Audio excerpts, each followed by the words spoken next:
Hello, good day, everyone. Hi, good morning, everyone. Thank you for joining us today. Hello, good day, everyone. Good morning, everybody. There's an echo. Can you hear an echo somewhere? I'm about to fix that.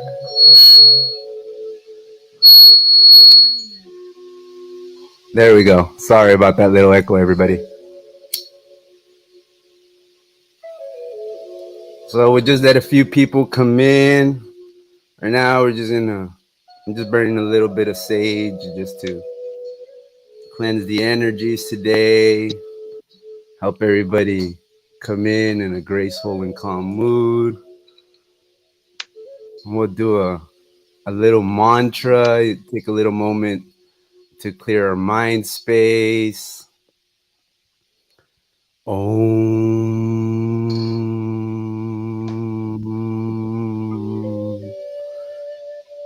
Om.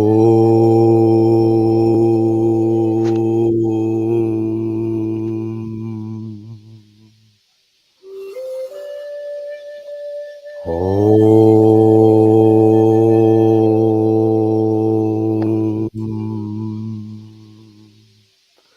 Shanti, Shanti, Shanti. So we're just saying peace, peace, calm, serenity. We'll do a quick mantra. We'll do just 3 rounds of a healing mantra, which is Om Shrim Dhanvantri Namaha. And this is just giving grace salutations to like a healing energy avatar. So we'll just do 3 rounds. Everything usually when you do mantras or certain things, doing things in threes, sixes, and nines has its little bit of magic and alchemical significance, dealing a lot with the heart and the cosmos and the way things are made up. But we'll get started with that mantra. Om Shri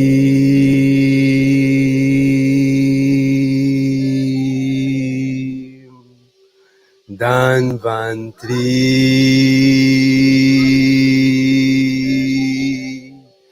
Namaha. Om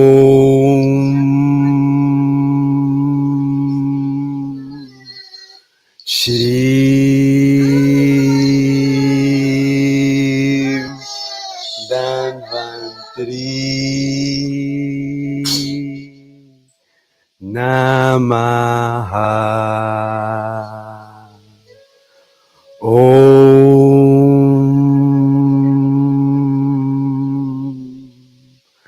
Shri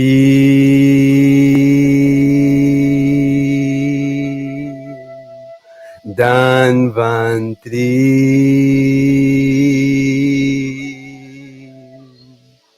Namaha. So yeah, just to clean up our energies a little bit, invite some healing, vitality into our lives. The interesting part about that mantra is that it's got that E sound in it, which is very close to when you study vibrations and healings. That's a sound and a vibration that if you do it loud enough and you do it intensely enough and long enough, essentially if you can make yourself resonate and vibrate in that sound, it knocks all what we would call germs, viruses, illnesses off of us. So it's interesting that that tone E and that mantra like is heard a couple of times. So just wanted to do a little bit of a mantra and some praising to the energies and different elements that we want to invite to be able to help give us some guidance and understanding and help impart us some wisdom today in our talk about the alchemical significance of status correction and the magic and nationality. So, ladies, how are you ladies doing first of all today? We're doing good. I'm doing good. I'm doing great. Thank you.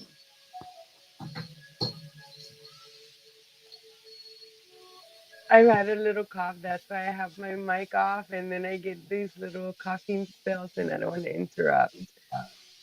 Oh no, no worries. It's understandable, especially right now with the way the weather's kind of just shifted very interestingly. Usually when I was a child, I remember that like you would actually feel the winter coming. You know what I mean? Like it's like you go outside in the morning, it's like, damn, the winter came. Like I got no warning of it. It's just very interesting when you start analyzing it on a deeper level. If people want to get into those topics, which we could do in a future conversation, because it's very relevant to our environment and just things taking place. So it's understandable, definitely. Yeah. So our one of our little ones also woke up a little bit, just like with a little bit of a cough and stuff. So we're just taking doing a couple of things to be able to just boost his immune system and try to nip it before we have to use any bigger guns, if anything like that, or stronger forms of healing, if you would. But as far as for the question today, as far as the alchemical significance of a status correction and nationality, Selena, so what's your understanding of this topic? I know you had been recently doing a little bit of research into this and stuff like that. I didn't really get a chance so much to do that kind of research this week. So No, I know, but you to be recently. honest with you, I feel a little new to it. So I'm more curious to know exactly what it is about. No, but I know you recently had watched a little video and stuff, and it talked a little bit about that. So, what was your takeaway from that? Oh, okay. You're at the video on Roz. Yeah. It was, first of all, I mean, it was really, really interesting what, she was saying. I really don't quite remember so much right now. It's Sunday morning. We kind of went to sleep kind of late. So, yeah, as of right now, I mean, I feel a little still trying to like wake up. Oh, I was okay. up So all night we'll with my come back to son, that with my then. little one. So, We'll come back to that. So, but real quick, like, but what's your takeaway, even on that understanding? Because that is the understanding of a lot of people coming into this topic. So again, don't feel like it's irrelevant to what we're trying to talk about. That this is one of the issues when we start looking at us like socially. That at the end of the day, because we don't want to be put in the spotlight or kind of like in class, like you don't want to answer the question like, oh damn, like the teacher actually picked me, I was just raising my hand because I didn't want to get picked. And then you actually get picked. The thing is, it like no response is really a wrong response because it's still giving people an understanding of where we stand, and that's important. We need to know where we stand.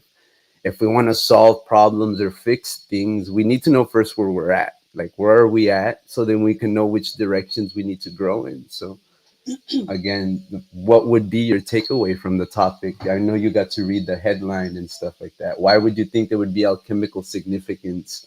Alchemical being, again, that transmuting energy in status correction.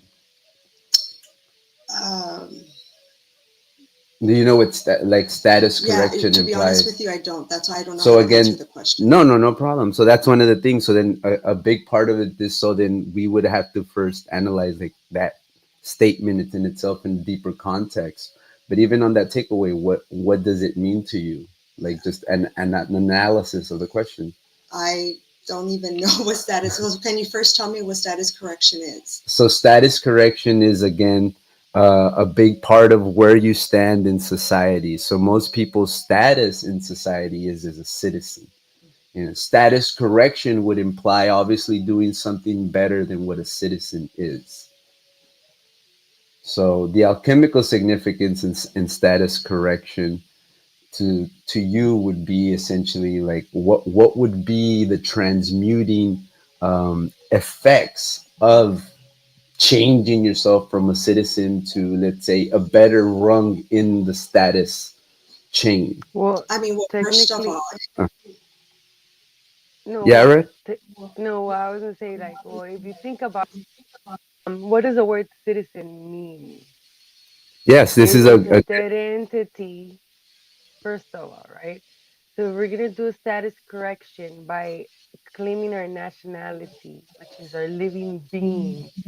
Um, the way now we speak and how we go about our life will be so much different because it's like inside the matrix, elevating levels.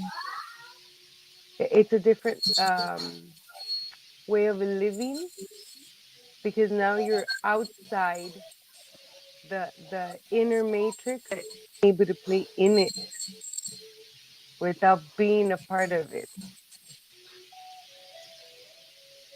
Now you have the No, power to manifest.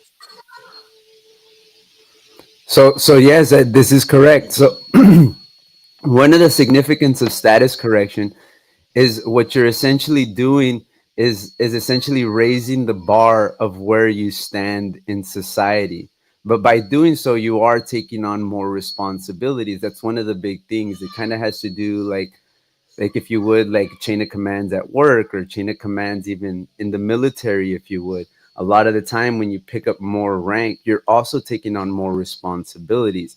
So again, there's a alchemical significance to even you being a citizen.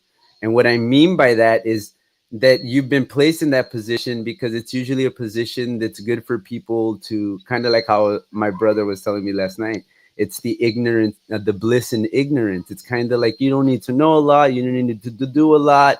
You're able to interact in society, you enjoy certain freedoms and liberties, but then all of a sudden you might end up dealing with certain circumstances and situations where you start then seeing that being a citizen doesn't seem to be as beneficial as you maybe thought it was. And again, this usually some people might not ever even run into it in their life. But at the end of the day, what we're really getting at is raising the philosophical bar in the sense of the way we should be running in society and operating in society and not let it just go about haphazardly, kind of like just growing in whatever direction it should. Because as we could then start seeing that, then because of those things taking place, certain people, certain corporations, certain people that are able to wield certain power because of influence could then lean society to do things that at the end of the day is actually stagnating humanity. We're not moving forward the way we should be moving forward, and we're not advancing in the ways we should be advancing. We see advancements, but it's very specialized. It's not as a collective.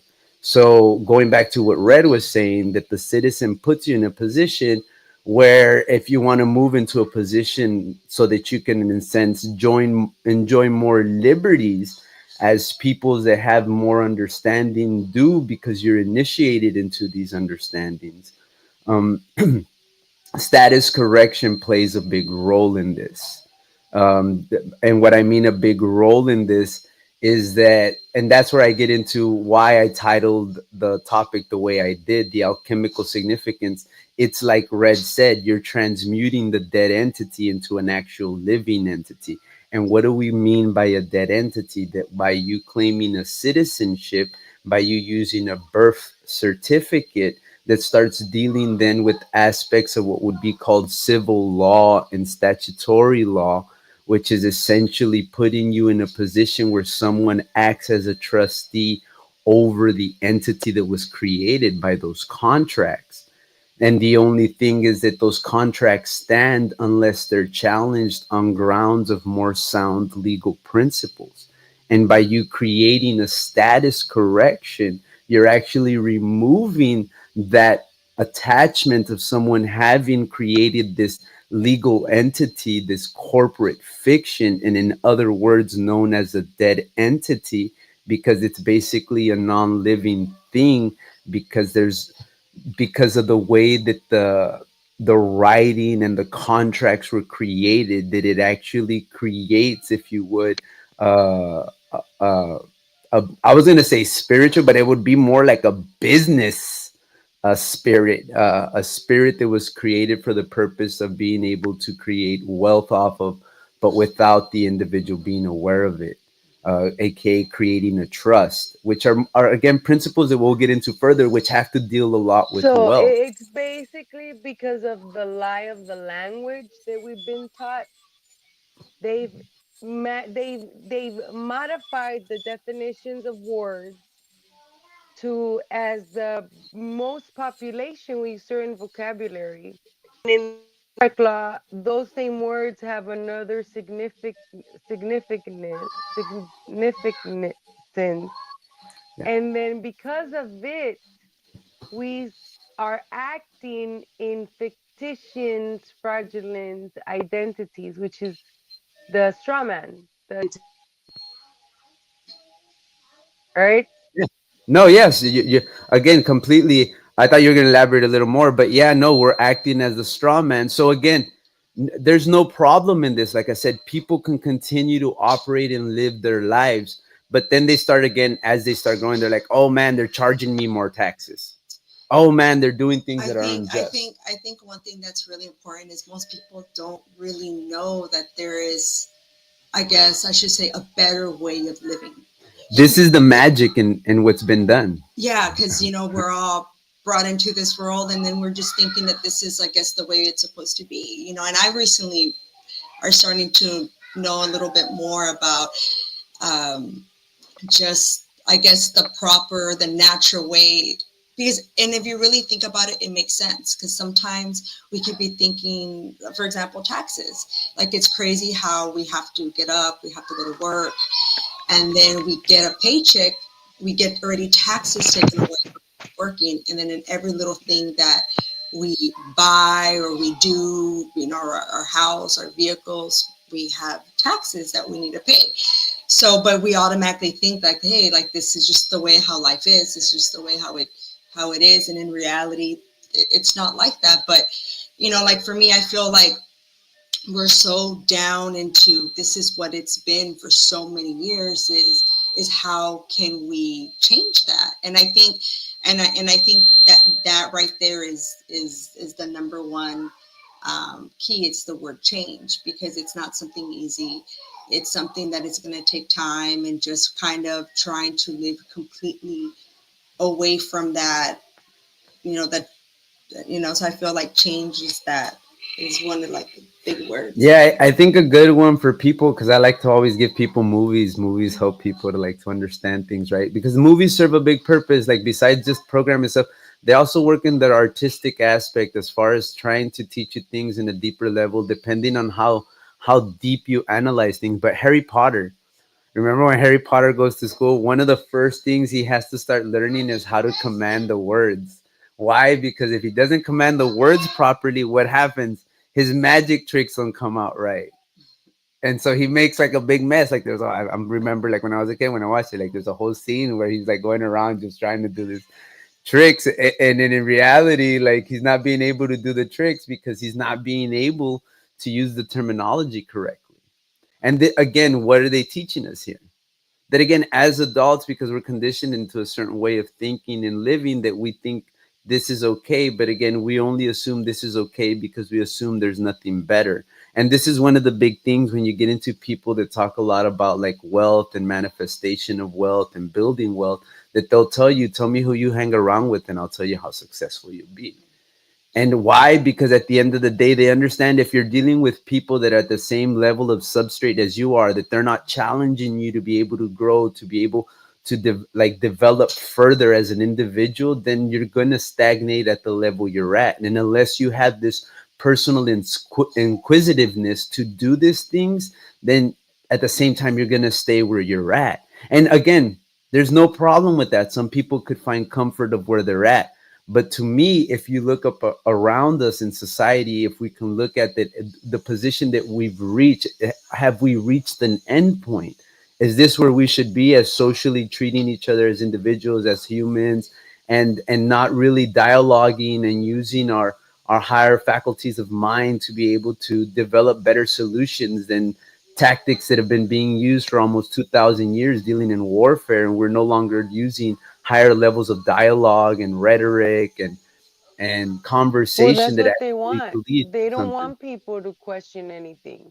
Hmm. They want submissiveness, because if they have a crowd of submissive people, can do whatever they want. They control the masses. So and it's true the saying that they say ignorance is bliss. The Yes. more you know, the more likely unhappy you will be in society, you know? comes at a big price. So And would if you both we've seen it agree? as isolation. So would you both agree that this has to do with power? So again, Mm-hmm. and going back to the alchemical significance of status correction, because as you said, it has to do with power and removing the power from the people. That's one of the big things. So how do you remove the power from the people? Well, one big way you remove the power from the Keep them people is you put, ignorant of the truth. yeah, and on top of keeping them ignorant, you put them in a position where if they chose to do something, now you put them in the position kind of like if you tied their hands and feet and you covered their mouth. So at the end of the day, like you're not able to move about the society as the way that you think of. But what I'm saying is happening spiritually. And what I mean spiritually in a form of what we would call, if we want to narrow it down and not just speak in metaphors, in a form of legalese, in a form of semantics and vocabulary that's used to be able to govern over you. Because when you regurgitate certain knowledge, it shows your aptitude of where you're at in the pyramid. And the lower you're at in the pyramid, the more you're used as the ones that have to feed the machine in the sense of your finance or your time. Well, So see, at I the end feel of, that that's when you go outside of yourself in the society matrix, right? It's you're only as who you know and how you know how to play inside of there, but in the actuality, it's not really rewarding. There's a limit. We all have morals, and I think this is where it's the spiritual part, because some of the things that you have to eventually come upon question your morality and your connection spiritually, where you're gonna say, you know what, I'm going backwards, this is not what I want. Or you're gonna continue to grow higher in there, and the higher you grow, it's like, I have questions, because now the game. So I feel that what we're trying to do by claiming our true self is being able to get out of that system and be able to and come to like a neutral ground of playing, where we don't have to our values and our morality. We can play from a neutral ground, as long as we don't get involved in any of the stuff they're doing, and we stay on the outside.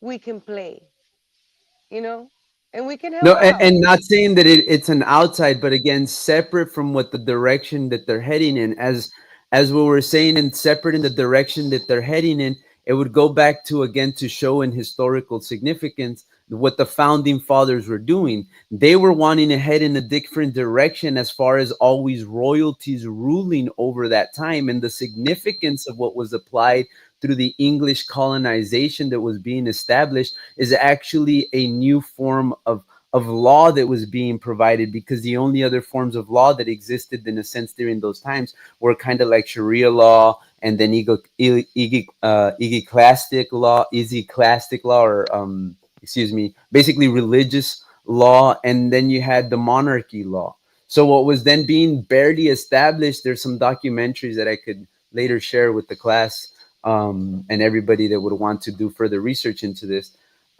When they started establishing this in England, the people then started being able to get a say. And this is the way, okay, the pilgrims were able to come over here and start their own law. So they brought that, this was something that was brought to the Americas, that is But see, actually a direction that was different than what was being applied, which was providing, AK, what we would now call like the people's, we the people, if you would, getting together and establishing something opposite of the only forms of law that were being applied at that time, which mainly had to do with religion and monarchy claims. It had nothing to do with sovereignty. But again, understanding that that was also something that was further elevated and taught to them, that was already existing here in the Americas through the Iroquois Confederacy and the different Lenape Moors and the different individuals they came into contact, like even in Mesoamerica and in South America. Because a lot of the time they try to tell you that you were dealing with royalties, but as you do further research, you actually find out that they had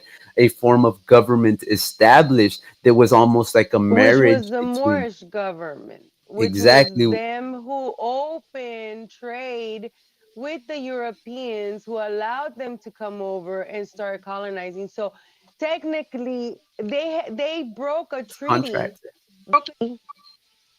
because we had already governments established in this Yes. land. We weren't people that were savages and, wearing just like bear claws and living in huts. There was the Americans, or the Amexums, you know, Yeah, so this the gets into combination what's, of yeah, the Asiatic and back when you talk back about the continents being in the Muin, Lumerian, and yes, Atlantis, and they're yes. all connected. This is the combination of people that already was existing, who had their own government in place. Yeah, occult mystery knowledge. Yeah, yeah. So this was part of occult mystery knowledge, because a lot of people were not taught this, because you didn't want to teach people these things, because at the end of the day most people didn't need to know these things to be able to live everyday life, pay taxes, and do their due diligence, pay their part to the crown or to the religion. So this is where the founding fathers, again learning from what the Moors were also doing over here, and their own principles that they were themselves raising through philosophical understandings, dealing back with like Vattel and the nation, law of nations, and things that were elevating the aspects of way man interacts with each other, the way we do contracting, the way we do treaty and relations. But at the same time, understanding that at these things were being established, there was an opposition that was trying to suppress this, because again, by suppressing this, if you have business, it's cheap labor. If people know better and know their worth, then they're not going to demand more than what's just enough to be able to get by and be happy. So going back Well, to see, they something stole that you the said, we don't people's stand really land. outside. Like you said, we had government and stuff, but we seem to be outside because we're trying to establish something, what would be almost, or revitalize something that's in opposition to what's right now running. So, So, because I've been doing some research, ¿verdad? And I have some Mm-hmm, questions. mm-hmm. Um, so when we're claiming our nationality, because that's what we're doing, we're taking the route of is who we come, our roots, our ancestors, which would be the Amexum individuals, those who were here prior, the descendants of the other tribes, the Moor The people. corn, the los niños del maíz. That Sí. government in itself got taken over. This is what I kind of felt, right? So this is shown And in became the, the Masonic, societies and whatnot. no, the So, masonry already existed. It's something that was right, adopted. but Uh-huh. they usurped those like the government that is in place right now has been already taken over, Yeah, in the same way that it was in, if you would, Africa and in Europe, where the crown started taking over because it's the just right. individuals that were astute. Because that's one of the big things in Europe. You had the same thing with what would be the Gnostics, with Pico de Gallo and Giordano So Bruno it's the and same these game individuals. plan that they've been doing all over Yeah, for a so one so total because, but control.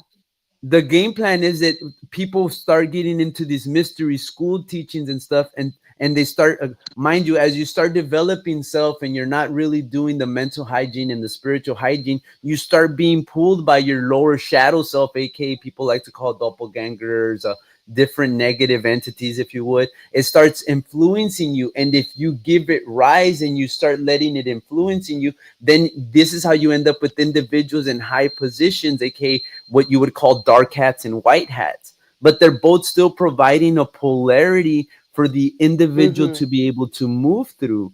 So, as an individual, you need to, and that's why I like to tie into certain mystical teachings of what we would call, as far as the indigenous, or aka the red road, or what we would call in the Buddhist aspect, the balanced road, the walking the middle road, because that's what Buddha started understanding. When you live too much, aka in the light, in the monasteries, just developing yourself, it doesn't allow you to really interact with the people and actually be able to really help the people that need the help. So this is where, if you would, your avatars and your ascended masters that really stand out in history really did, is they went to go reform society. They went to go try to improve the way people's daily lives and conditions were really at. So now we're in the modern future, and we've come to learn a lot more, and now we're understanding that it has to do a lot more than just having some spiritual foundation and some yoga and some understanding of certain ancient histories and mysteries, that now we're understanding in much as the detail we've gotten into, that it actually deals with the aspects of social reform in the sense of the things that deal with ruling us in society. Because law and government rules you as soon as you wake up out of bed, even when you're sleeping in bed, because it has a lot to do where you stand and where your concepts are at, which is going back to the nationality. Really, nationality in the way that the Moors, and that's why we say it's a divine movement stance, is in the acknowledgement and the knowing of the knowledge, taking that, putting it together, becoming recognized nationally, because we articulate these concepts and we have this knowledge. So it's not something that can be bandwagon. That's why by doing these process, we create a transparency, because we know how things are functioning, but don't just create a transparency, we're elevating the level of thinking that the people are using, and understanding that they're becoming part of something that's going to elevate the way that we're going to start becoming to live, in the sense of us working better together, because we have better philosophical understanding, and that philosophical understanding is backed up by proper legal concepts that protect us. Because the ones ruling us, the legal concepts ruling us really have to do, because it's an established commonwealth. AK, a commonwealth is exactly what we're saying. It's people that are the ones that have most of the wealth. They get together and they say, this is the way we think commonly. So the only way you're going to oppose that is either you develop wealth and get with other wealthy people, but it's going to be hard to get people to want to be wealthy to be able to help the working class become more knowledgeable, because then you're eliminating a cheap workforce. So the only way this is going to take place is through people understanding and knowing this from a grassroots level. So that's why it's important for us to have certain concepts, and that's why we're dealing with the alchemical process of status correction, really transmuting that dead body. And what we mean by dead body, that body that just deals with all the things, AK, that are dead, in the sense of that you only live for the enjoyment of your senses. And the way how you say it sounds so like, man, you're so right. Like, we should be wanting to live like that. I just think, um, it's it's knowing exactly what we the people need to do, how to do it, having the energy to do it. 'Cause I think a lot of people are so comfortable, with just their average daily life. Like if you really think about it, especially, the ones that have jobs, we already know what our days are pretty much are going to be planned out throughout the week because we already have a set schedule. So we kind of live on The this. dead schedule Yeah, and if you really think about it, like we live for in the this dead crazy entity. schedule where it's just like we do almost the same thing every day. Maybe sometimes our weekends might be different or here and there, But yeah, I mean, so like whenever you say it sounds so magical, but it's not only trying to make the change, but even getting people to want to get up to do things It's because wanting people, to. it's people are so comfortable. Like, Well, why that's do why it's We're called all the people so just divine want comfortable. to get movement. up from the bed, on a cold winter day? No, nobody wants to. And then if you're not gonna be happy, like, como dicen, ignorance is bliss. It is. Well, you don't have to, and that's why I decided to start doing it like in the mornings and stuff like that. Because yeah, like the people that you're wanting to get are gonna have to want to put that little extra effort. Because unfortunately, if we're just gonna want to like have someone be a savior or someone just drive the bus, this is not that. This is not that at You all. have to This drive needs for you to yourself. interact in it. And that's where the magic in it is. That because magic is Hmm. essentially heka, which is where magic, heka comes from, which is where the terms of where the heka were really the Moors from West Africa, the individuals dealing from Timbuktu. They used to travel from the Sahara from ancient trade routes. And I remember being when I was in Cancun, and I was speaking to one of the guides because I mean, like I said, it's something that I've been researching for a long time, and I was speaking to him about deeper things. He started telling me some stuff, like I guess they don't really talk about in the books and stuff like that, but that are spoken about there as myths and legends. That there's a tunnel that connects Teotihuacan to Egypt. But to me, that wouldn't be surprising. Why? Because if you study the ancient Moors, they actually had tunnels dug under the deserts of the Sahara They're so that they mountain wouldn't have to builders. travel. Yeah, they wouldn't have to travel over land. But why? Because they understood navigation. How could you move underground without getting lost? You really had to know navigation. You really had to know the magnetic grids of the earth and your position in the earth by understanding star location. I So think if you technology study, has been very advanced. That's why they would create yeah, tunnels. They moved through the tunnels because they were not doing it walking, people, not walking. no, that they were using different, again, different means of travel. But I do believe that some did walk, because if you study the ancient Maya, there it's kind of like a Buddhist concept that they didn't really like using beasts of burden. The ancient cultures were very big on, like, if you're gonna do something, you have to use your own energies. Why? Because at the end of the day, by doing that, you're developing yourself further. So the way that we're headed in society, if we look, we're developing things to be more passive, like all our technologies and all, like, oh, Neuralink, boom, just put it in my brain, please, Elon Musk, like, just show me all the stuff. No. So again, at the end of the day, yeah, that could be a route. And you know what, I'm the type of person, because I like to look at, like, the gamut of humanity. Like, I understand that we've needed to come down some of these paths. Why? Because at the end of the day, some of the practices that our ancestors did were maybe too intuitive and too based in psychic and dealing with Well, think about it. When I've done some research a lot, and one thing is I learned that there's so many civilizations that have been left and been abandoned, and yeah. you find some in the middle of the jungles, and you're talking about cars and skyrise hotels that have been abandoned from other times and stuff.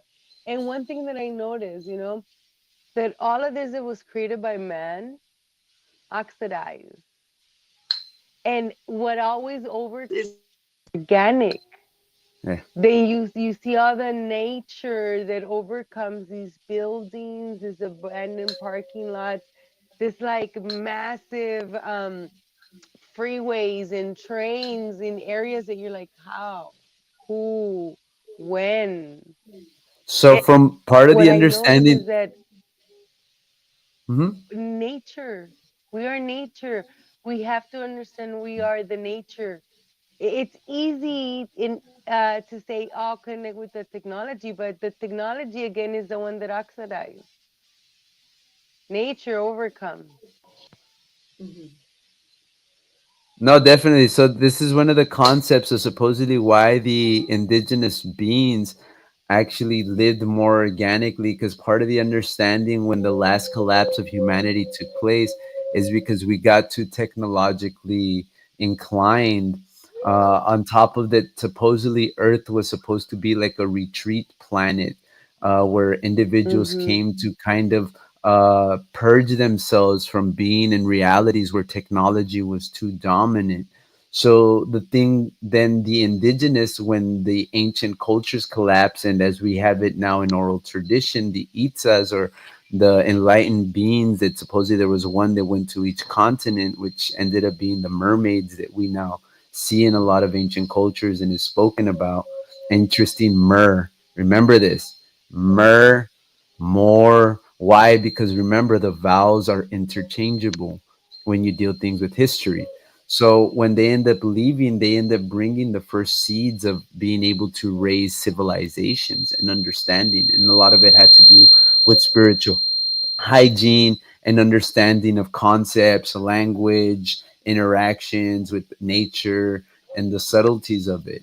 So A lot of that, in a sense, because of the way humanity has been developed and the way that we are when we start studying things, that there's been some manipulation that's been taking place where we have some, aka the negative bloodlines, if you would, O negatives, A negatives. So people that are negative in the rhesus RH factor, these people, to biology and stuff, they'll say that they're an anomaly. They don't know where they came from, because supposedly we evolved from the things from this earth, but these people have this blood that's not really something that could have evolved from earth. So they'll call it like an alien blood or angelic blood, but it really has to do with what we're talking about, in the sense that there's an aspect or a component that is not of earth that's been given to humanity, and this plays a role in our influence, which is why this plan that seemed to be so simple to follow, hey, let's just live more in balance with nature, then gets teetered, because there's an influence that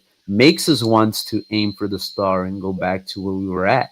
But this is where balance and understanding and fundamental concepts are very important, the rudiments of things, the fundamentals of things. So if you were to prioritize things, to me, one of the most fundamental things that we need to do is to be able to actually improve our way that we interact in society.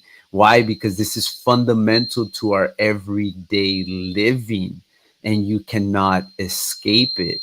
So again, it's like a force field, like a magic trick that's been put up around you, or like someone has you in a spell, living in a daze. And what we're doing is we're removing that spell and removing that daze, so then you could start casting your own spell and command your space. And So, then by commanding your space, getting together with other individuals to command your space together, creating a body politics that then comes in line with other body politics in your state area. And then those come together in a national area to give recognition under UN considerations of, now you're articulating actually as individuals that have these concepts, and not only you articulating, you're raising the bar. So you're not showing up as beggars, you're actually showing up as individuals that are bringing something to the party, instead of we want to do things from a beggar position and demand all the royal strains and all the magnanimous of our ancestors and all this stuff. Like, we really need to learn that we need to be gifts to humanity, and to be able to elevate ourselves as individuals and help each other out. so going back to histories, when did like big changes happen, or like what what are some events that occurred where things just slowly started happening to this way of living To where we first got now, in a the lot of it natural has way? to do with what's going on right now, which is warfare based on religious means. So this is where law starts being developed. The first aspects of law really had to do with how many people you had behind you, which is known as the commonwealth. And this is what actually started teetering the problems in Europe that caused people to want to leave and establish their own forms of government outside of it, but by being influenced by other cultures, which ended up being, whenever they went and moved around, other Moorish cultures, or aka indigenous peoples, that usually had a form of law that was more honor based. So in these cultures, and this is something that I was recently meditated on, in these cultures they didn't really had people being very evil and naughty and robbing and doing certain things because of the way they were spiritually. However, in the opposing cultures, because of the Christians being removed of all the Gnostic teachings and the real spiritual teachings of the religion, some of them developed these very negative spiritual hygienes, not at their fault, but by doing that, they actually pushed up against concepts dealing with law that allowed for new legal understandings to be able to be established. So there is kind of like a benefit coming from it, kind of like when you move through the dark, that you're going to stumble through things until you make yourself aware of what you're dealing with. So because then this ends up marrying, this is where we end up with the legal system that we have here in the Americas, which is a common law system and a civil law based system. It's a mixed system. And this mixed system was developed, like I'm saying, because people were getting tired of these ancient rivalries, of commonwealths, of aka family feuds, religious feuds taking place, that people said if we keep allowing this to happen, humanity is going to extinguish itself. So then people, again, this is the enlightenment period of where the founding fathers were around, but a lot of what the founding fathers in the enlightenment period was dealing with was realizations from a lot of these indigenous cultures and the ways that they were doing things, and them trying to raise the bar. So, like, how far back, like, did everything started where everything seemed to be with the way how it should be, and then where all the changes? So a lot of like what we would call the way things should be, like I think a lot of it might come with the false sense of us always looking into the past and trying to envision like this great balance. A lot of balance had to do with people and cultures having good concepts because of the common knowledge that was around. So, and when you look at indigenous cultures, they were big on helping the people become more knowledgeable, which is why they were able to raise the edifices, or aka the ancient structures they did, because this is again us seeing that people were able to come together and do these things, because you wouldn't have been able to achieve that level of artistry through slave work, because slaves would have needed to be taught properly to be able to execute the level of craftsmanship that was being carried out. So it goes back to that then people had to have a certain level of refinement and culture and an understanding in society, and there had to be a common knowledge established. But again, a lot of this then started being influenced by outside sources, which then started teaching societies in different directions. And then, like they did in all other cultures, the problems with what started happening with a lot of the ancient cultures was that then they started having problems interiorly, in the senses the religions and the priest class would start trying to take more power, or the monarchy would start trying to take more power. So this is again dealing with those aspects of law that we were talking about. But again, these are the forms of what we're speaking of now, dealing with the Aquarian age and everything that's going on, to that now man needs to elevate himself to that regal mentality of being able to interact in larger circles, in higher forms of fundamental structures of society, rather than, oh, this is my neighbor and I just go to school. And no, you need to understand on how to be able to develop constitutional aspects, how to develop treaties, how to be able to interact with other people, because into the future that we're heading into, you might come into contact with other people from other countries and other places, and it would be good to be able to interact and be able to establish treaties and exchange and interact in the same way a lot of the ancient peoples were that were first establishing what would be the monarchies of wealth that exist till today. Because that's what we need to remember, that one of the big things that also British, besides that common law aspects and stuff, they also were one of the first, if you would, international um, commerce that was at that time. So it's something that really has not been challenged or rivaled so much, but a lot of that is based off of concepts of interacting and treaties and stuff like that. That's why the Queen of England went and bowed to Haile Selassie of Ethiopia, because Haile Selassie was one of the last real royalties that existed on the earth, as a line of Solomon and Sheba, going back into what we have in historical context, which is where the Rastafaris get their concept. But that's what I'm saying. These are deeper concepts of spiritual understanding, but this gets into religious forms of rulership. What we're talking about is individuals rising to that level of understanding through a common law and what we would call natural law concepts. And it's like my brother was telling me last night. It's not that we're trying to teach basically everybody everything about law, but you need to learn some fundamentals. In the same way, it's important to know fundamentals of the alphabet to be able to read. It's fundamental to know the numbers to be able to do basic math. So when we come to our ways to move in society, which is really rooted in a lot of common law and natural law, we want to act like I don't need to know nothing, but give me all my rights. And it's like the founding father says, if the people believe that government comes from an authority figure or somebody in power, they have something that never was. I just think a lot of people are just very comfortable too.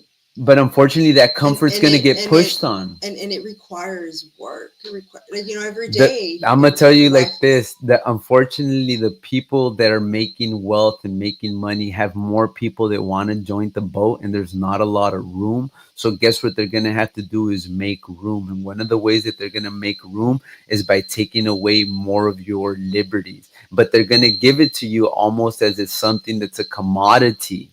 And that's why it's very important to get you to want to like be isolated in your room, interacting by yourself online with all your senses covered with some sort of digital screen or medium or transceiver and transducer to be able to put it online, because they want to stimulate you in a reality that's very small compared to the reality that's been created to you by nature. But it requires for you, if you want nature to exist in the same way as the internet and technology needs you to interact with it, nature needs us to interact with it.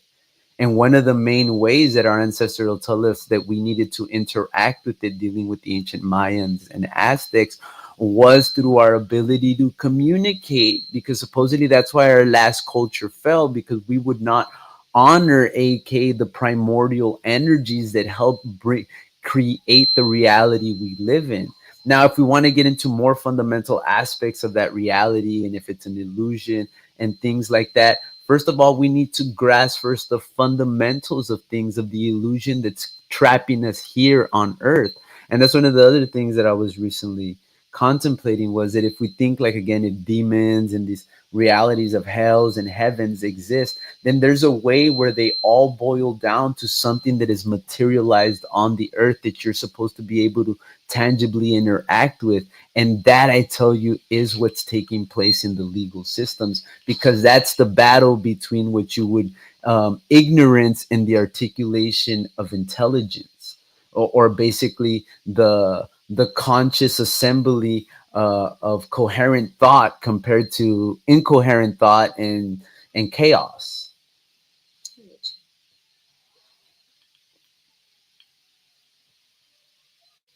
Well, there's a lot we need to start understanding.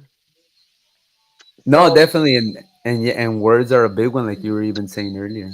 Well, yeah, it's, sometimes, I guess it's like for me, how like every day I have a job or work Monday through Friday, 8 to 5. What a lot of, you know people have. So sometimes, we just keep just doing whatever we need to do, and we tend to forget. And with your question earlier, size correction, I still didn't, but because it's like, I've been just going and going So and let's going. break that down real quick. So again, the there's it alchemical, huh? there's a big interference. My headset keeps on connecting on and off, and there's a big like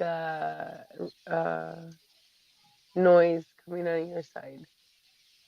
No, yeah, I think I already fixed that. It was a little bit of clipping that was taking place. I already brought down a little bit of the gain and stuff because I got a little close to the mic and excited, I guess. So yeah, going back to the title of Status correction. alchemical and status correction. So alchemical is when you're transmuting something, and usually when you talk alchemy, people think like lead into gold and stuff like that. But and when you really get into the But spiritual first, aspect, give the people the definition of transmuting. Like, what do you mean by that? transmuting is to change something from one form to another. So, like I said, to change lead into gold. So you change something from a lower elemental state to a higher, more vibratory elemental state. So in that sense, what we're doing is we're raising ourselves from a lower elemental state to a much higher elemental state. So status being your position in society, when you look up that in Black Law's dictionary, when you look that up in Black Law's dictionary tell us that has to do with your position in society and what you do. So our status in society, as we know it, is a citizen. Well, when you look up that in the hierarchy of law, a citizen is the person at the bottom. And when you look up the definition in that hierarchy of natural law, it says that that person is a corporate slave. So when we're saying we're transmuting from a lower state to a higher state, we're saying that what we're trying to do is we're trying to raise ourselves to a state that's much better than the one we're existing in, because we don't want to be a corporate slave. I mean, Of course not. it doesn't sound like a good position to be in when you Yeah. think about it.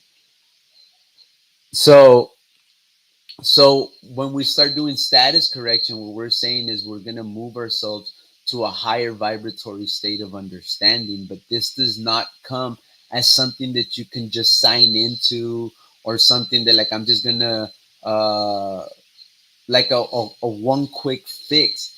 Because of the way that we're doing things, you need to be aware of what you are doing.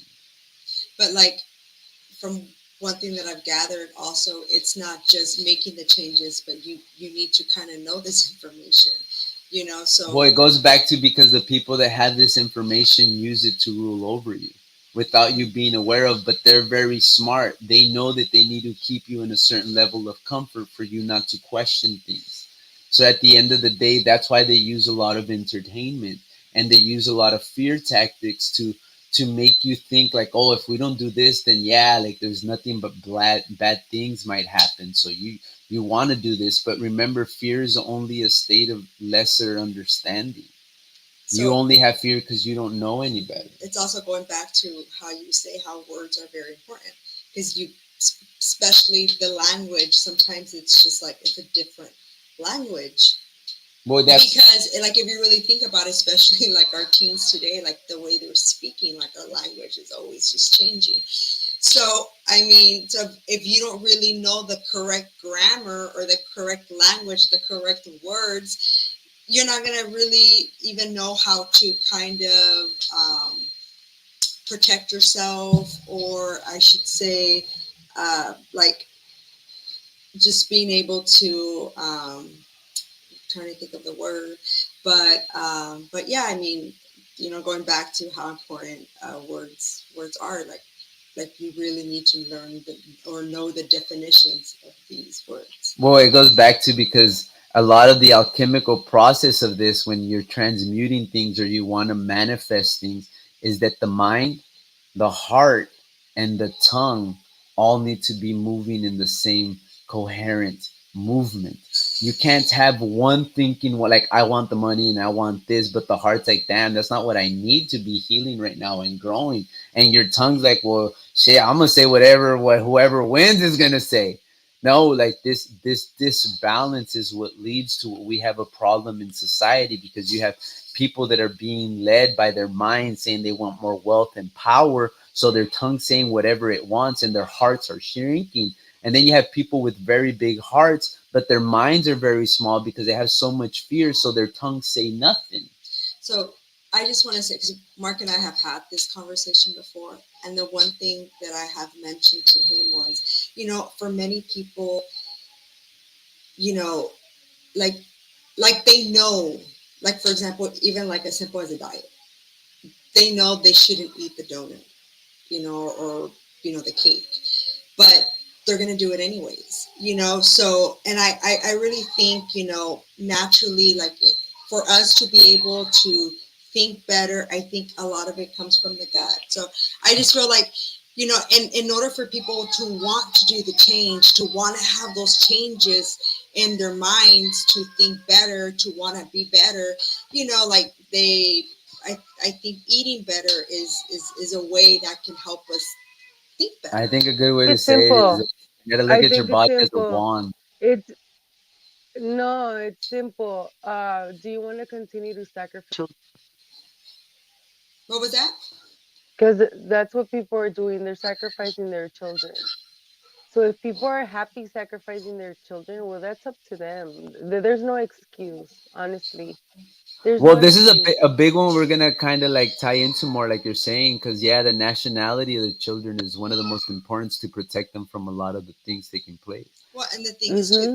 they are the future. So if we want change, And I don't want to be like all like we need to conspiracy, start like with all them. taking place. What I mean by taking place is like what we're not aware of a lot is like in the schools and through a lot of the online sources that they're using to be educated. They're being like studied. They're being um Preyed uh on. not preyed on in like the sense, but they're being studied to be able to see how they can better influence and improve what the way that they Keep them want things to ignorant direct.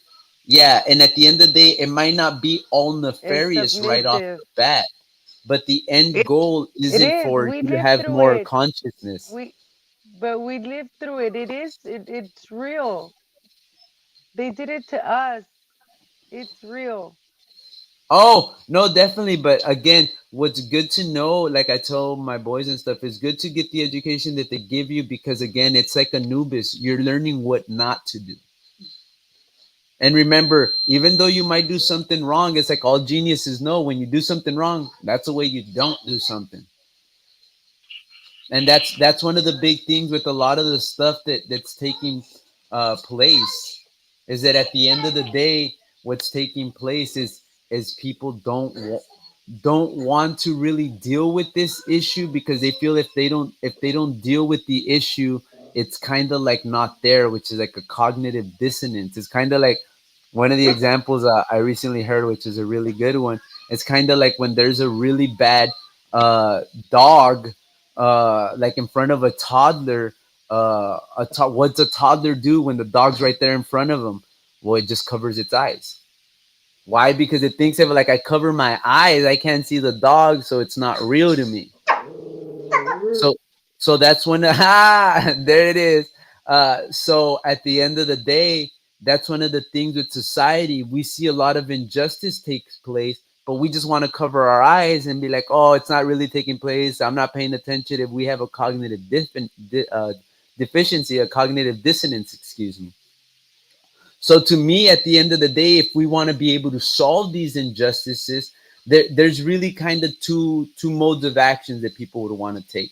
One of them is a very fast and like, hey, let's take action, and we're gonna do it through force. And the other one, through me, is being astute and to being intellectual, removing the emotional argument, which then raises the philosophical bar of what the people that are supposedly ruling. So now they have something to be measured up against. And now they look like the ones that aren't really providing that higher level of philosophical bar. So therefore, the decision isn't difficult. And if they continue to keep power, and it is through that force, they're only going down on history as more of what we shouldn't do. And if they want to go down in history as more of what we shouldn't do, that's on them and a weight they're going to be carried through, and that their spirits and souls and faces are going to be attached to. So to me, it has to deal more with raising the bar of intellectual, philosophical ways of dealing with each other. And one of those is with the first understanding the fundamental concepts that are being used to be able to do that to us right now in the way that it's being done. And then understanding that there's a way to fix it and improve it within the system, because the system being corrupt couldn't be corrupt without having a root of proper legal procedures or proper principles. And that's the thing that people don't get, that in order for the system to be able to exist on the structure that it's on, it had to first have proper concepts and principles. It's getting back to those of what we're talking about when we start saying the alchemical change of status correction, which is transmuting the individual's position in society to raise him up to a higher level where he can articulate himself better in society, and then come together with other like-minded individuals to be able to form a political collective that now cannot be ignored so easily, because now you've established a commonwealth, and a commonwealth that rivals the commonwealth right now, that is based on very immoral and unfounded philosophical concepts that don't lead to longevity of humanity. So let me ask you, because most people are programmed into this way of living. What are some of the most simplest things as humanity can do, but just simple, because as you can see, most people are just have been used to this way of living. So first, I would say that's why we're doing these outreaches, like showing up to these little classes, if you guys have some questions, asking questions. But in the future, we'll also be having classes with more detail dealing with proper legal concepts and principles for you to be able to learn. Maybe you're dealing with some legal problems right now, or in the future, you can have this knowledge to be able to do this so that then we can have proper legal concepts. So some of the first things I would say that you could start doing, I guess, not getting so far into, because those are things that we'll be having more established, but things that you could start doing today, I would say start interacting first more with nature. Why? Because a lot of the knowledge, and Red I think would agree with me on this, you're gonna start having it come up to you, and if you start listening to yourself, it's gonna start inclining you to want this information. It's kind of like I tell some friends and stuff is like you don't crave the good foods because the good foods are good for you. You crave the bad foods because they're not good for you. So they have to make you want them. So when we start understanding the things that sometimes you want to do aren't the best things for you to be doing, then you can start dividing a little bit of that time, because obviously we're not going to start right away, to start just doing simple things like mental hygiene, like so some breath work, some mental work. Why? Because this is going to allow you, so when you start digesting this information, you can digest it. Because sometimes when you start digesting this information, you're gonna do like 5-10 minutes and you're gonna feel like overwhelmed, overloaded, and stuff like that. And it's not that you're feeling overwhelmed or overloaded, it's that the information is heavy and dense and your spirit is being like worked. You know what I mean? Like more than just your mind and your eyes are at work at that point. And this information is mainly for the people that, just come into the information. Because obviously you have people that have had trauma, something happened in their lives that made them to this type of information. For me, I fell on to this because of you.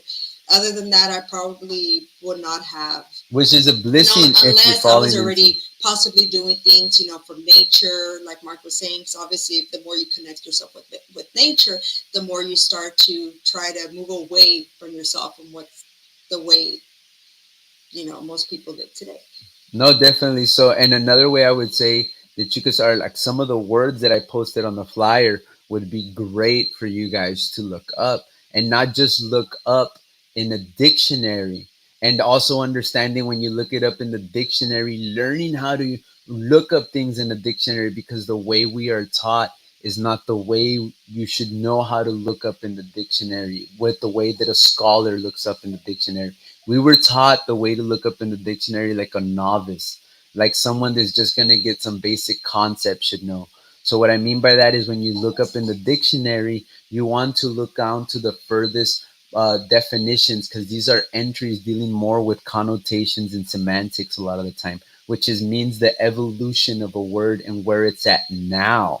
But the root meaning of the word is always removed of all emotional argument. So you always go back to the root meaning of the word, because that's the meaning of the words. So looking up the root meaning of the words in an American Heritage Dictionary or an Oxford Dictionary, because these usually have the etymological historical meaning of words, and the etymological historic meaning of the words is getting back into that root meaning of the word.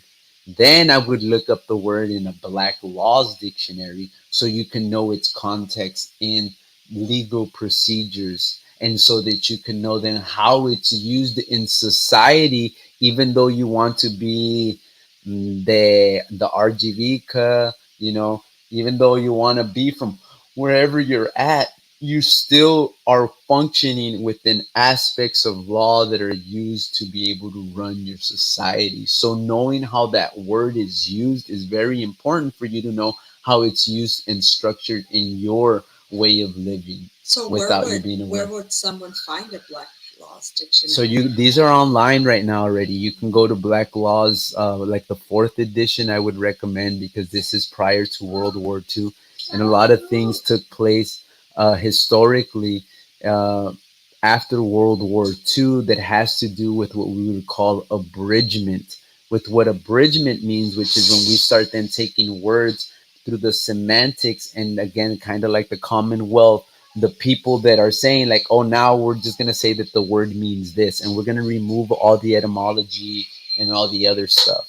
So it's good to have a black laws fourth and then fifth, because you get to see where those changes are taking place and when there's a burial of information taking place. But some people, some educated people in some circles, maybe on the counter debate, would say it wasn't burial, it was just that that's what the common consensus was. And guess what, the people didn't want to know. And So they have a point, because guess what, the people don't want to know. so let's go back and recap. Some of the simplest things that people can do.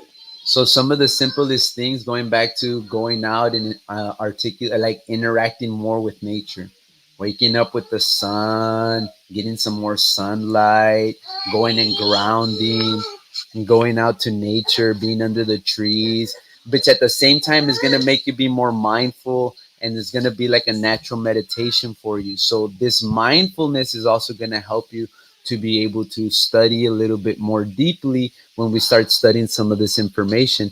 I mean, I'll provide also some articles and different papers, journals, and stuff dealing again with the importance of words and how it deals with law and the natural law. And again, when we're speaking natural law, we're talking about like the basic moral principles that are used to be able to kind of govern society, and how those then can be influenced and pushed to be able to make it seem like, well, this is where we want to head more, because, well, guess what, we're the common wealth, in the sense that we're the ones more aware of what law does and how way it functions. So we're gonna make it do this, because ain't nobody there to challenge us to really make it do something else. And that's what we're saying, is that we need to come up to a level of intelligence and knowledge and critical mass, where then we can be like, okay, we can influence it to go in this direct, aka provide a counter argument, and have then the people choose. Like, if you guys want to head in the direction that's more based in exploiting the individual for the purpose of maximum profit and group power, or do we want to empower the individual to be able to make a social group that's self-aware, and therefore can make power, uh, or have power that's more in balance with what's good for that social group. And that's basically the two oppositions of what we have, is that basically either we do something that where it's in the sense of really in the benefit for all of us, in the sense because we have all the level of knowledge that we can all show up to the table and actually bring up an intelligent argument, compared to, well, we got to rely on the people that decided to go to school to do this stuff. But from what it seems like, that these people even go to school, because like I don't even know if these are the most intellectual people we have in our society, and why aren't the most intellectual people in our society running it?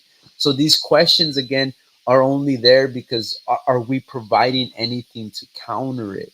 So again, going back to recap, I guess I went off on a little bit there, is going out into nature, some more mindfulness practices, and starting to understand words on a deeper level. There's a book that's really good by Pao Chang, which is called The Magic of Words.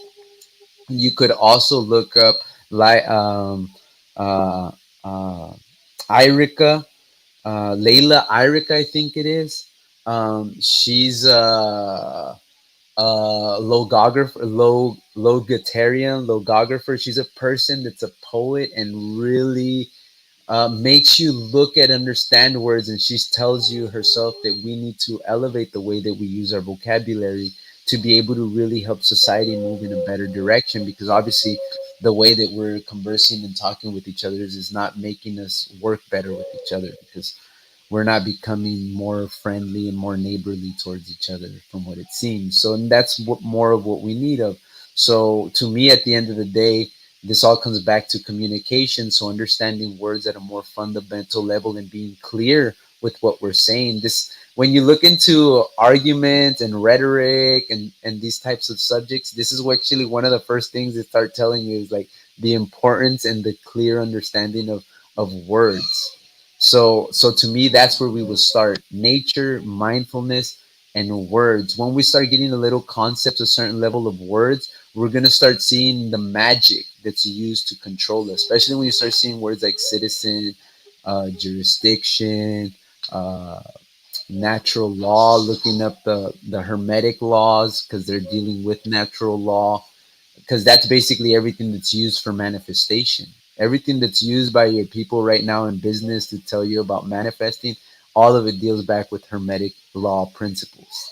As above, so below, what goes around comes around, cause and effect. Like all these things, vibration, all these things are there. So when you start dealing with the words and having those proper concepts, you're going to start reflecting the more of as above so below, so your vibration is going to get a lot more potent. And this was actually what was used a lot when we started getting into deeper science and alchemy of our ancestors, to be able to move stones and be able to make the ancient structures. So definitely getting out into nature, starting to do a little bit of mindfulness practices just to help ourselves and to be able to start studying words a little bit more deeply, like I said, in an etymological dictionary, a Black Laws dictionary, and as well as coming together more with other people, asking questions about these topics, like again, as we even started here, which is like I might have been, but like probing her like on what status, asking people what is status, because it's something that people should know. Again, we have a lot of people, especially in the society and where we live, that deal a lot with like, oh, I'm gonna become U.S. citizen. Well, are they aware that that deals with status? So do they know what status is? And that's one of the big things. Like, you don't know what status is, but you're gonna get a U.S. citizenship. So it's kind of like saying like, well, I'm gonna put on these shoes and I'm gonna go running, and we're looking at you like, oh, well, maybe shouldn't you tie them first before you take off running with those shoes? Or we're in a submarine. Where are you gonna go run? Yeah, yeah. Oh, I like that better. Yeah, just open the hatch. Okay, let's do this. You kill everybody. End Yeah. of it. So that's why, again, going back into like using words and understanding how we're using them more properly is going to allow us to be able to I think that communicate one better. of the things is accepting that we do not know everything and not Yes. being afraid to understand that school, it was memorization to climb up a ladder of a structure where you were going to just be fractalizing information so that you could feel content about what you're doing. But in reality, you don't even know who's around you, what you're doing, where you stand, how you system, and how you're usurping a dead identity within a corporation that you do have no idea. So it's okay to say, you know what, I might not know everything. Maybe Yeah, I'm definitely. ignorant to a lot of things. Let me look around me, because I think that that's one of the primary things. We all had to take that step to stop and say, wait a minute, to turn around, to understand that that wasn't what, because I feel that everybody who's gone down this path turns around. I don't think actually understood where this is and then just said, oh, I'm going to just stay here and continue forward. There's no Yeah, more it's the growth. magic part. It's kind of like when they send you Hmm. with the magic map, and there's a lot of like, it's a magic map. So there's going to be a lot of things to deter the ones that don't have the vision. Again, the ones that don't have the diamond in the rough. Hmm. And that's the big thing, that at the end of the day, it's not that the people turned away because they can't handle it. They weren't ready at that moment yet, unfortunately. And that's what we're saying, that if we want to be ready, we're gonna have to, like you're even saying, we're gonna have to raise above ourselves of that resistance of wanting to turn around and go back, to be able to understand Hmm. why this is significant. Why? Because again, it's the magic and what's used to be able to allow a lot of the injustice that takes place on individuals and around the world. And that's the Hmm. thing. If we want to change that, the only way to deal with that is to be able to shoot a magic trick back. Because right now, at the position we're in, we have no, like Harry Potter, like we got the wand, but we ain't got no words or nothing to be able to do anything with it. It's just a stick right now. You know what I We can't related command to nothing. in that ayahuasca trip and having to realize you have to throw up. You have to Oh, throw up to go back, or to, and you have to understand that the whole hallucination that you were seeing was the false part, and by throwing up and coming back to reality, it's just a completely different world. no, for sure. Let alone that the throwing up does a lot to move the kundalini energy from the lower root chakras to the higher Mm-hmm. levels of the mind, and moving the cerebral spinal fluid and everything, really working that energy. So yeah, totally. So Like so you puke so out all the mold. every corner on the way up, it stopped by and got it out. I was gonna say, did we Well, provide clarity to the alchemical process of status correction? Yeah, yeah, So now, I guess going back to, so now, what does it mean to you? What is the alchemical significance of status correction? well, first of all, is just changing the words around. Status correction is correcting your status, not going back into, like you were saying, some of the most simplest ways that we can possibly start is connecting more with nature. Um, you were also saying it was connecting back into And nature. learning Yeah, words. learning words, researching. Yeah. The simplest as the flyer that you put. Looking Those. up nationality, Mhm, looking up status, looking up magic, mhm. looking up these words. Because when you look up magic, it's going to go back to like heka, which is a word that comes out of Kemet. So again, like all these are gonna teach you. And why am I saying that? Why? Because Hekal Manya, where I say it goes back to Kem, it goes back to Egypt, goes back to West Africa, goes back to what people would call as now, which is the history that is spoken about the Moors. But there's a lot of suppressed history on the ancient Moors It's because especially the just the Moors researching part alone, just to Moors are really research titled words. usually under more like tribal names. So you're gonna hear a lot of Moorish cultures, but you're gonna hear them under the tribal names. So, lastly, going back into researching words, is there like a certain, because I know, especially now the internet, I feel like the internet kind of lies to the people, about certain things, or they want So you. this is something to be aware of, yes. So, but there's a Black Laws Fourth Edition dictionary online. From what I've looked on it, it doesn't look to have been manipulated. You could buy a Black Laws Fourth Edition dictionary physical. I used to have one, but I ended up losing it through some moves. And when I bought it like for $30, $40. When I recently looked it up again to buy it, man, these things are now hundreds of dollars. And I knew this was eventually going to happen, right? Because people are becoming more aware and starting to study, which is good, right? But you can buy But one like and it's this, going to be a little pricey. You're going to say you can get some reprints. I seen also some but like, reprints. how about online? Because I mean, it's like they say now, Google doesn't really tell you the truth. No, yeah, but at the end of the day, there's some good people up there that are putting up this information for people, and the internet can only do so much to try to scrub everything. That's one of the big things that you'll start to learn with the almighty power that they claim to have that they don't really have, but they have enough power to be able to make people's lives miserable, and that's what we're trying to address.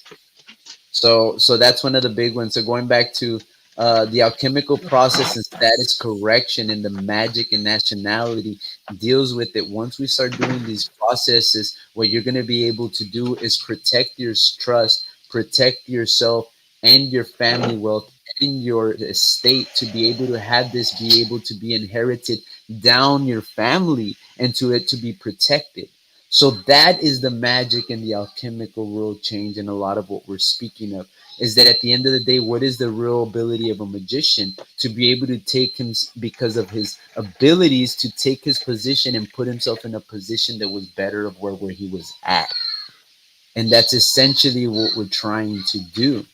And by providing first these first crumbs of information and doing it in a conservative conversational manner, and at the same time asking people questions that are in a more uh, in an equal playing field as some other people that are maybe in the audience, I feel we're going to be able to create a better dialogue and a better process and steps for people to see on how us to get there. And right now, again, we're just starting to get into the fundamental steps of learning to critically think. And that's why I did what I did in the beginning and asking you, what do you think with the knowledge that you have? And that's one of the big things, that don't ever feel like you don't have enough knowledge in the state that you're in. Just learn that you just dissect what you're being asked. And by dissecting what you're being asked, you're going to be able to give an intellectual response of where you stand. So, again, one way of you being able to give a good answer to what you're being asked is to understand the words that are being used in the question. So understanding prefixes, suffixes, and the bodies of words are very important. So if you want to, like I said, look up some of the words in the flyer, look up words you use on a daily basis that deal with like law, if you will, like citizen, United States, status, um, America. A lot of these words that we use every day, but we don't really know the meaning of. Look them up. Even words like nice, like, you're gonna be surprised what you find. And then you're gonna start seeing in the magic on how you actually cast a lot of not good spells to the people around you and yourself. So then it's no surprise we don't attract the things that we want. So we need to start using the words that we really know the meanings to, and using them in the right way so that we can start attracting, creating a vibration around us that works like a magnet to bring the things that are going to help us be the more abundant, be the more profitable, be the more charitable individual, because as we give we also receive. That's why in our ancient cultures it was very popular amongst Moors to gift things. Like whenever you went to visit someone, you gifted them something. Not because it was their birthday, not you just gifted them something. Why? Because we really cherished each other. We did the in la que, you're another me. You know what I mean? And as you being another me, hey, what? Like, would I like a gift? Hey, yeah. He's like, so therefore I would should give someone else a gift. Why? Because if it's gonna make you feel good and you do it for someone else, it's gonna make them feel good. You know, and that type of energy, practicing that. and that type of energy is again that where the community building happened, and you didn't need to have slaves because people did things more And out this of will like go high back vibration. to taking like goodies to when you go visit somebody, like cookies and food and Yeah. fruit and And again, like stuff like speaking, that. going back into the diet, like yeah, we're very big on like the eat good, but going back to like Red said, cookies, you got to understand when you do sweets, and you do, you're tying more to the child self. You get what I'm saying? So you're helping that vibrate more. So at the end of the day, to have a little bit of a sweet isn't necessarily bad, but also understanding like, oh, let's do a little detox later, take a little activated charcoal, maybe go have a little sweat out, or do some breath work. You got to remember, one of the best ways for you to lose weight or fat is actually through your breath, because you lose more weight through your breath than you do through actually exercising and sweat. So if you do breath work, it's an excellent way. But yeah, like Red was saying, showing up with some treats, and like really cherishing like our times with each other, because all that really exists is the now, which is why we're trying to improve our now state. But Well, thank you guys. yeah, It was an amazing live. We need to get together for the next one. yeah, So I'll sis, schedule it. We'll try to do it like in a week or two again. So, and we'll have sounds a good. little bit of Something's a going on with my headset. It goes in and out, or we have yeah. It it was a different. little bit, but it's probably maybe like a cable or wire, maybe, or something. Maybe we could go over Mm-hmm. one of these days and we could check it out. All right. Bueno, thank you. Got an amazing day. Talk No, to y'all same. Thank you soon. for everybody that tuned in. Thank you for everybody that came on. Y'all have a blessed day, an awesome Sunday. And we'll get back to you guys real soon with another topic and intriguing subject. Free them minds.